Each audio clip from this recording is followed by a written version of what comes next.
நம்ம இன்னைக்கு பார்க்க போகிறது கிரீன் பீஸ் கிரேவி. ஒரு பேன் எடுத்துக்கோங்க. 2 ஸ்பூன் எண்ணெய் ஆட் பண்ணிக்கோங்க. கடுகு சேர்த்துக்கோங்க. ஜீரகம் ஆட் பண்ணிக்கோங்க.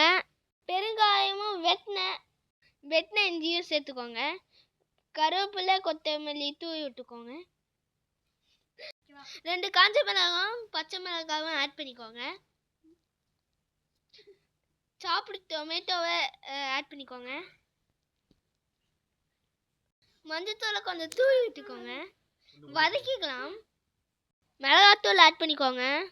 கரம் மசாலாவும் ஆட் பண்ணிக்கோங்க. இது அரைச்ச டொமேட்டோவை உள்ள ஊற்றிக்கோங்க. இதோட சேர்த்து நான் ஜீரா ரைஸும் பண்ணிட்டு இருக்கேன்.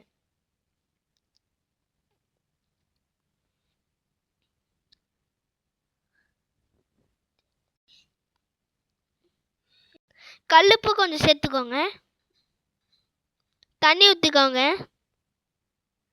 வதக்கிக்கலாம். நல்லா 3 விசிலுக்கு வேக வச்சுக்கலாம். செமையா வெந்திருக்கு.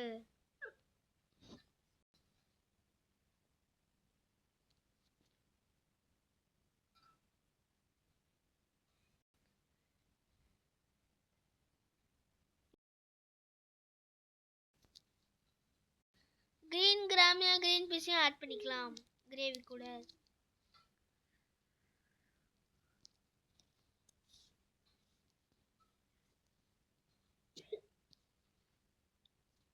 வேக விட்டுக்கலாம் 6 to 7 minutes.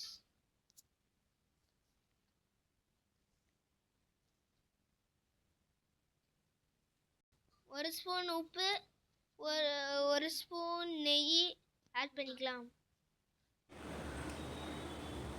நான் இன்னைக்கு பொட்டேட்டோ காலிஃப்ளவர் ஃப்ரையோட ஜீரா ரைஸும் சர்வ் பண்ண போகிறேன். தேங்க்ஸ் ஃபார் வாட்சிங்.